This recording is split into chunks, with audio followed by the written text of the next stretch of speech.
வேந்தர் டிவி நேயர்களுக்கு இனிய வணக்கம். ஒவ்வொரு வாரம் ஜோதிட நேர நிகழ்ச்சி உங்களை சந்திப்பதில் மகிழ்ச்சி.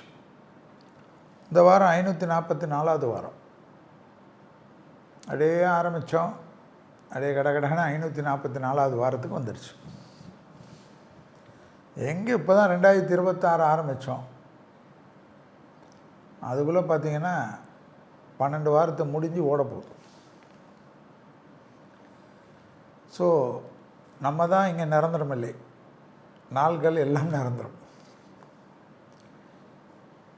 இந்த வாரம் 6/4/2026 12/4/2026 வரை, பங்குனி 23 பங்குனி 29 வரை,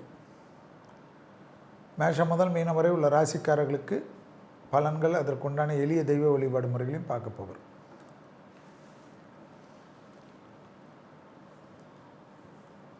இந்த அற்புதமான நிகழ்ச்சி இவ்வளோ வாரங்கள் தொடர்ச்சியாக வெற்றிகரமாக ஓடுவதற்கு உறுதுணையாக இருந்த நேயர்களுக்கு தான் முதலில் நன்றிகள், வணக்கங்கள்.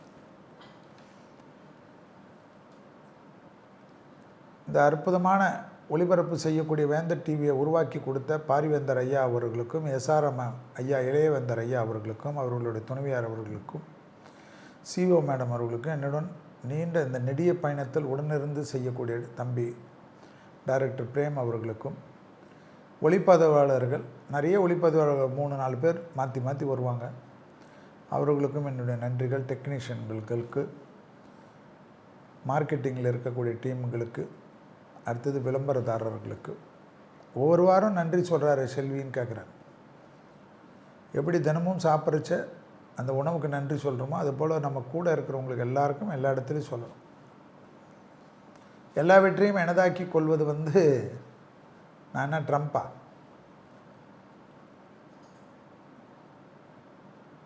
எல்லா இடத்துலையும் அடி வாங்கிட்டு நான் ஜெயிச்சிட்டேன்னு சொல்கிறது. உலகத்தை தோக்கடித்த ஒரே தலைவன் யாருன்னா ட்ரம்ப். பேராசைக்காக உலகம் படம் போகும் கஷ்டமெல்லாம் பார்க்க போகிறச்ச செல்வி ஏன் சொன்னார்னு புரியும் உங்களுக்கு. நிறைய அமெரிக்கா சப்போர்ட்டில் இருக்கிறவங்கெல்லாம் நிறைய பேர் என்கிட்ட ரொம்ப கோவப்படுறாங்க. இந்த மாதிரி இந்த கட்சியில் இருந்துட்டு இப்படி சப்போர்ட் பண்ணுறேன். கட்சியில் இருந்தால் யார் அயோக்கியத்தனம் பண்ணாலும் பேசக்கூடாதுன்னு இருக்கான்னு. உலகம் எந்த திசையை நோக்கி செல்லும், ஏன்னா கிரகம் தெரிந்ததுனால அது கரெக்டாக கிரகங்கள் பயன்படுத்தி கொண்ட 2 பேர் தான் ட்ரம்ப்பும் இஸ்ரேலுடைய அதிபரும். ஸோ இந்த வரக்கூடிய காலகட்டத்தில் நம்ம நிறைய பேருக்கு பிரச்சனையே என்னென்ன வரப்போகுதுன்னா நிம்மதி இல்லாத போகுது. அதை பற்றி தான் நிறைய பேர் கேள்வி. எனக்கு வேலை போயிடுச்சுன்னா நான் என்ன பண்ணுவேன், இது போயிடுச்சுன்னா என்ன பண்ணுவேன், அது போயிடுச்சுன்னா என்ன பண்ணுவேன், வெளியூரில் மாட்டின்னு இருக்கேன், விசாவில் இருக்கேன், பசங்க படிக்குதே, திடீர்னு எனக்கு எல்லாமே இது கிடைக்கணும், நீ பாட்டு பிரளயம் வரும், அது வரும், தகராறு வரும், இந்த வரும், அது வரும்னு சொல்லிக்கினே இருக்கீங்க. நீங்கள் பாட்டு அது சொல்கிறீங்களே, நாங்கள் என்ன பண்ணுறது ஏது பண்ணுறதெல்லாம் கேட்குறேன். யோகா பண்ணால் சரியாயிடுமான்னா யோகா முக்கியம், மனதை தியானப்படுத்தக்கூடிய விஷயம் ரொம்ப முக்கியம், உடற்பயிற்சி என்பது முக்கியம். மன அழுத்தத்துக்கு தெய்வ மந்திரங்களை மட்டும் வச்சு நம்ம தப்பிக்க முடியாது, ஃபிசிக்கல் எக்ஸசைஸும் வேண்டும். ஃபோனெல்லாம் ஆஃப் பண்ணிவிட்டு, தண்ணி ரூமெல்லாம் லைட்லாம் ஆஃப் பண்ணிவிட்டு தியானம் தெரியுதோ இல்லையோ, பெரிய ரூமு சின்ன ரூமெல்லாம் கிடையாது, இருக்கிற இடத்துல கம்முன்னு பெட்டில் கூட படுத்துக்குங்க. ஆனால் இருட்டில் கண்ணை மூடிக்கொண்டு ஒரு 10 நிமிஷம் அலாரம் செட் பண்ணிவிட்டு படுங்க. அடுத்தது 15 நிமிஷம் படுங்க, அடுத்தது 20 நிமிஷம் படுங்க, 25 நிமிஷம் படுங்க, 30 நிமிஷம் படுங்க. இதை கற்றுக்குங்க. இல்லைன்னா உட்காந்துருங்க. ஏதாவது ஓடுறச்ச விட்டுருணும். அப்படி ஓடும், பொண்டாட்டிக்கு பிரச்சனை ஓடும், ஃப்ரெண்டு இது பண்ணோம், பணம் ஏமாத்துறது ஓடணும், பணம் இது வரணும், அது வரணும், நமக்கு வர வேண்டியது வரணும், இந்த கடன் வரணும், பேங்க்கார் மட்டும் வரணும், வண்டிக்கு ரிப்பேர் வரணும், குழந்தைங்களுக்கு ஃபீஸ் கொடுறது வரணும், அதே போல் பொண்டாட்டிக்கு இது செய்கிறேன்னு சொன்னது வரணும், வேலையில் நமக்கு மேலே இருக்கிறவங்க வரணும், நம்மக்கிட்ட வேலை செய்கிறவன் தொந்தரவு வரணும், எல்லாமே வரும். அதுலேருந்து உடனே கடந்து போகாது, அது அப்படியே ஓட விடுங்க. சினிமா ரீல் மாதிரி ஓடட்டும், ஒன்றும் ஆகாது. அதுக்கு பயந்தீங்கன்னா நெஞ்சு அடைப்பு மாதிரி வரும். அதுக்கு பயந்தீங்கன்னா நெஞ்சு அடைப்பு மாதிரி எகிரிட்டு ஜன்னலெல்லாம் விட்டுட்டு வெளியில் நிற்கத்தும், யாரையாவது பார்க்கத்தும். நிறைய பேருக்கு இந்த பாதிப்பு உண்டு. எங்கேயாவது ஹோட்டலில் தங்கியிருப்பாங்க, திடீர்னு நைட்டு லைட் ஆகிடுச்சின்னு வச்சுக்கோங்க, அப்படியே எகிரி குச்சி என்ன இருக்குது ஏது இருக்குதுன்னு தெரியாமல்லாம் பயப்படுவீங்க. ஒன்றுமே பண்ண முடியாது. ஒரு 2 நிமிஷம் இருந்தால் தான் நம்ம கண் வந்து அந்த இருட்டுக்கு பழக்கப்படுத்தும். இருட்டுக்கு பழக்கப்படுத்த பிறகு அது காம் ஆகிடும். எனக்கு கூட ரொம்ப ப்ராப்ளம், ஃபோபியா உண்டு எனக்கு. கிளாஸ்ட்ரோஃபோபியான்னுவாங்க. எம்ஆர்ஐ மிஷினு சிடி மிஷின்லலாம் போகிறச்ச பயம். அப்படியே ஒரு மாதிரி என்னை பக்கத்தில் யாராவது இருக்கணும்லாம் விரும்புவேன். அட்லீஸ்ட் யாராவது இருக்கணும், அப்படியே நான் பார்த்துன்னு தான் அப்படியே இருக்கணும். அவங்க இருந்து என்ன பண்ண முடியும் மிஷினுக்குள்ளே போகிறச்ச? ஆனால் 6வது அறிவுக்கு அது எட்டாது. பயம் எல்லாருக்கும் உண்டு. கொஞ்சம் சுவாசத்தில் கோளாறு இருப்பவர்கள், மூக்கு அடைப்பு இருப்பவர்கள், மூக்கு கொஞ்சம் டீவியேஷன் ஆகிருப்பவர்கள், இவர்களுக்கெல்லாம் இது நிறைய வரும்.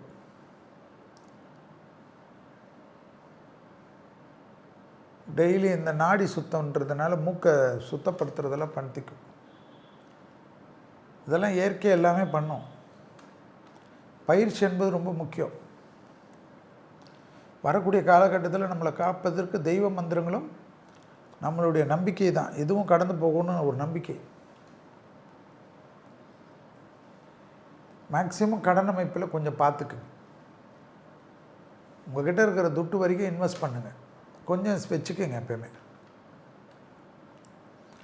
பேங்க்கிலலாம் இருக்கவங்களாம் நிறைய பேர் போனீங்கன்னா அந்த இன்வெஸ்ட்மெண்ட் பண்ணுங்கள், இந்த இன்வெஸ்ட்மெண்ட் பண்ணுங்கள், அப்படி பண்ணுங்கள், இப்படி பண்ணுங்கள். அந்த பேங்க்கில் அவங்க டார்கெட் பண்ணுறனால அந்த இன்சூரன்ஸ் எடுத்துக்கோங்க, இந்த இன்சூரன்ஸ் எடுத்துக்கோங்க.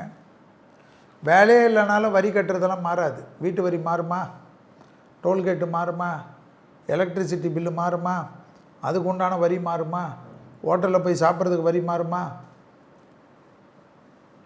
ஹோட்டலெல்லாம் இப்போ அவ்வளோ பில்லு ஏறிக்கினே போகுது. அவங்க என்ன பண்ண முடியும்? 1000 1200 இருந்தது கேஸு, கரெக்டாக 6000 விற்கிறாங்க. 6000 4000 3000 ஏலம். நம்ம வசதிக்கு ஏற்ப. கமர்ஷியல்லாம் அவ்வளோ வேலை. கல்யாண மண்டபம்லாம் நாங்கள் வச்சுருக்கிறனால கல்யாண மண்டபத்துக்கு வந்து அவங்க வந்து கல்யாண மண்டபத்துக்கு என்ன பண்ணுறதுனே தெரியாமல் இருக்காங்க. ஒரு காலத்தில் எல்லா கல்யாண மண்டபத்திலும் விறகடுப்பு இருக்கும். நம்ம டெக்னாலஜியில் டெவலப் ஆகிட்டு அடுப்பு கறி பிடிக்குது, அந்த பிடிக்குது, பக்கத்து வீட்டில் சண்டை வராங்க, அது வராங்கன்னு எல்லாம் கேஸில் மாற்றும். ஒன்றுமே பண்ண முடியாத ஆயிடுச்சு. நிறைய பேர் ஒரே பதட்டம். எல்லாம் சொல்லலாம், தேர்தல் நேரம், அதனால் நிறைய விஷயங்கள் இன்னும் தெரியல, சமாளிக்க முடிகிறது. தேர்தல் நேரத்துக்கு அப்புறமெல்லாம் விலைவாசியெல்லாம் தாறுமாறாக உயர்ந்துடும். அரசாங்கங்கள் ஒன்றும் செய்ய முடியாது, எல்லாமே கைவிரிப்பார்கள். 2031 வரைக்கும் பிரச்சனைகள் தான். அப்போ என்ன பண்ணணும்? அதுக்கு தான் தெய்வ பலம், நரசிம்மர் கவசம். அப்படியே ஓடணும் நம்மளை சுற்றி. நைட்லாம் கூட ஓட விடுங்க. இளையராஜா பாட்டு தான் ஓடணும்னு அவசியம் கிடையாது. அனுமன் சாலிசா, துர்க்கை கவசம், சுப்பிரமணிய புஜங்கம், அன்மன் காயத்ரி, இதெல்லாம் உங்களுக்கு வந்து பலத்தை கொடுக்கும். காரிய சித்தி மாலை பிரமாதமான மந்திரம். கோளாறு பதிகம் நீங்கள் நினைக்காத அளவுக்கு உங்களுக்கு வந்து வைப்பு கொடுக்கும். ஃபோனை வந்து கரண்ட்டில் வச்சுட்டு விடாதீங்க. ஃபுல் பேட்ரி ரெடி பண்ணிட்டு அது பாட்டு ஓட விடுங்க. மைல்டாக இதில் போடுங்க, லூப்பில் போட்டிங்கன்னா அது பாட்டு ரிப்பீட்டடாக ஓடிக்கினே இருக்கும். ஊரே கேட்குற மாதிரி வச்சுக்காதீங்க. அந்த வைப்பு போதும், அது பாட்டு ஒளி அப்படியே போதும். எம்எஸ்வியுடைய அனுமன் சாலிசாலாம் கேட்டிருக்கீங்களா? கேட்டு பாருங்கள். அப்புறம் தினமும் அந்த குரல் கேட்கலன்னு வச்சுக்கோங்க, தூக்கம் வராது. ஏன் மற்ற தெய்வ மந்திரம்லாம் இல்லையான்னு கேட்கக்கூடாது. எனக்கு சொன்னது நாராயணியத்தில் எந்த தசாங்கம் வேணுமா கேளு. அதில் 100வது தசாங்கம் வந்து அவ்வளோ விசேஷம் பண்ணும். அபிராமி அந்தாதி. ஏன் இதெல்லாம் நம்ம கேட்கணும்? நமக்கு சுற்றி ஒரு பாசிட்டிவ் வைப் இருக்கணும். நம்ம மூளை சொல்லும், இந்த தெய்வ மந்திரங்கள்லாம் போக போக என்ன சொல்லும்? எதுவாக இருந்தாலும் பரவாயில்ல, நாம் சமாளிச்சுக்கலாம், என் குடும்பத்துக்கு நான் இருக்கேன், இந்த உலகத்துக்கு நான் இருக்கேன், என் நண்பர்களுக்கு நான் இருக்கேன், என் வேலைங்களுக்கு நான் இருக்கேன். சைக்கிள்லாம் நான் கரெக்டாக சைக்கிளே வாங்கிடுவேன், 2 வீலர் 4 வீலர் போகலனாலும் பரவாயில்ல, எலக்ட்ரிக் ஸ்டவ்வில் நான் கற்றுப்பேன். இந்த விடாப்பிடி இருக்குல்ல, அதெல்லாம் கற்றுக் கொடுக்கும். எல்லா ஹோட்டல்லையும் இப்போ தோசை இல்லை பாருங்கள். ஏன்னா தோசை இருந்தால் கேஸ் நிறைய செலவாகும். இனி இட்லி வடை இந்த மொத்தமாக தான். வாய்க்கு ருசி முடிக்கும் இல்லை. வாய்க்கு ருசி எப்படின்னா நம்ம திமிராக இருக்கிறச்சு தான். கஷ்டத்தில் இருக்கிறச்ச பார்த்திங்கல்ல, ஒரு நாட்டில் வெறும் ப்ரெட்டுக்கு அப்படியே மக்கள் தவியாக தைக்கிறத பார்த்துருக்கீங்கள. தண்ணி பாக்கெட் பஞ்சங்களில் இருக்கிறச்செல்லாம் பார்த்துருப்பீங்க. எலிக்கறியே தின்னு இருக்காங்க நம்ம நாட்டில் கூட. 50 வருஷத்துக்கு முன்னாடியெல்லாம் சரித்திரம் உண்டு. அது யார் ஆட்சியிலெல்லாம் டிபேட் நடந்தது. அதுக்கப்புறம் தான் ₹1 ஒரு அரிசின்னு எடுத்துன்னு வந்தாங்க. ஸோ மனிதனுக்கு பசி வந்தால் 10ம் பறந்து போகும். ஆனால் இந்த சமயத்தில் எது முக்கியம்? தெய்வ பலம் முக்கியம். அருகம்புல் இருக்குல்ல, அருகம்புல், அந்த அருகம்புல்லை, வில்வ இலைய, தர்ப்ப புல்லெல்லாம் பக்கத்தில் வச்சுக்கோங்க. என்னடா செல்வி இதெல்லாம் சொல்கிறான்னு நினைக்காது. தெய்வத்துக்கே இந்த புல்லுகள் இந்த இலைகள் தான் இதுதான் பாசிட்டிவ் கொடுக்குதான் தெய்வ கஷேத்திரத்துக்கு. அரளிப்பூக்கள் புரியுதா, தாமரை மலர்கள் உங்கள் ரூமில் இதெல்லாம் ஒரு பவுலில் போட்டு வச்சுக்கோங்க. நல்லா காஞ்சாலும் பரவாயில்ல, காஞ்சா வேறு மாற்றுங்க. கோயிலில் இருக்கணும்னு இல்லை, நம்ம மனமும் ஒரு கோயில் தான். நல்ல சுத்தமான மஞ்சள், தாளம்பூ, குங்குமம், பசுஞ்சான விபூதி பெட்ரூமில் வைக்கக்கூடாதுன்னு யாராவது சொல்லுவாங்க. இறைவன் தூணிலும் இருப்பான், துரும்பிலும் இருப்பான். அப்போ விபூதி குங்குமம் வைக்கக்கூடாதா? இறைவனுக்கு தெரியாமல் இந்த உலகத்தில் எதாவது நடக்குமா? இறைவன் தான் இந்த உலகத்தில் முதல் கேமரா. அந்த கேமரா உலகம் முழுவதும் வீட்டிற்கும் உலகத்தில் இருக்கக்கூடிய அத்தனை அசைவுகளும், சாதாரண புழு அசைவிலிருந்து அத்தனை அசைவும் பார்த்து கொண்டு இருக்கக்கூடிய ஒரே கேமரா உலகத்தில் யார்? இறைவன். ஓ, பாத்ரூமில் சாமி கும்பிடாதீங்க. ஏன் கும்பிட்டா என்ன இறைவன் வரமாட்டாரா? பெட்ரூமில் வைக்காதீங்க. எனக்கு தெரிஞ்சு நிறைய பேருக்கு நான் சொல்லியிருக்கிறதெல்லாம், நிறைய கற்கள்லாம் அவரவர்கள் ஜாதகத்தில் ஏற்ற பால்ஸ் கொடுப்பேன். அதெல்லாம் அவங்கவுங்க பெட்ரூமில் தான். அந்த கல்லாலான விநாயகரெல்லாம் சொல்லுவேன் நான். அவங்க பெட்ரூமில் தான் வச்சுக்க சொல்லுவேன். இன்றைக்கி எல்லாம் ஒவ்வொருத்தரும் எந்த லெவலில் இருக்காங்கன்றதை அவங்கவுங்கள கேட்டு பாருங்கள், சொல்லுவாங்க.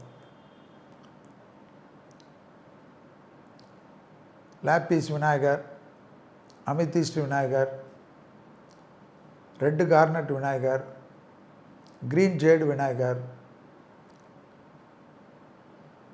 வைடூரிய பிள்ளையார், ரோஸ் குவார்ட்ஸ் பிள்ளையார், சொல்லிக்கொண்டே போகலாம். கோமேதக Vinayagar, green jade Perumal Thayar, rose quartz balls, rose quartz Vinayagar, எல்லாத்துலேயும் பால்ஸு, இதெல்லாம் இந்த ஸ்டோனுகளுக்கெல்லாம் வைத்து தண்ணியை, அந்த நீரை எடுத்து தெளிச்சுட்டு வீட்டை விட்டு கிளம்ப சொல்வேன். பெரும் பணக்காரர்கள்லேருந்து, பெரும் அரசியல் தலைவர்கள்லேருந்து, பெரும் கோடீஸ்வரர்கள்லேருந்து, தனியாக ஃப்ளைட்டை வைத்து செல்லக்கூடிய தொழிலதிபர்கள்லேருந்து, சாதாரணமாக செய்யக்கூடிய விஷயங்கள்லாம் அவர்களுக்கு அவ்வளோ பெரிய பலனை தந்து கொண்டு இருக்கிறதுன்றது கண்ணால் பார்க்குறோம். விபூதியெல்லாம் நம்ம கூடயே வச்சுக்கணும். உங்களுக்கு வேண்டிய ஒரு கோயிலுடைய விபூதி நம்ம டப்பா நம்ம பேக்கெட்லேயே இருக்கணும், இல்லை நம்ம பேக்கில் இருக்கணும். தெரிஞ்சுக்கோங்க, பழக்கப்படுத்திக்கங்க. எப்பவுமே இருக்கணும். நமக்கு ஏதாவது தேவையில்லை, மற்றவங்களுக்கு ஏதாவது ஒரு மனசில் அவங்களுக்கு ஏதாவது ஒரு பிரச்சனை அவங்களுக்கு இருந்தால் அந்த விபூதியை வைத்து தான் நம்ம பிரார்த்தனை பண்ணணும். அதனுடைய பலன் 100 மடங்கு வரும். ஆனால் ஒரிஜினல் விபூதி வைத்துக்கொள்ளும். செல்விக்கிட்ட எப்போமா கேளுங்க, எங்கேயா பார்த்தா செல்வி உங்ககிட்ட விபூதி இருக்கான்னு டக்குன்னு காட்டுவேன். பார்க்கக்கூடாது.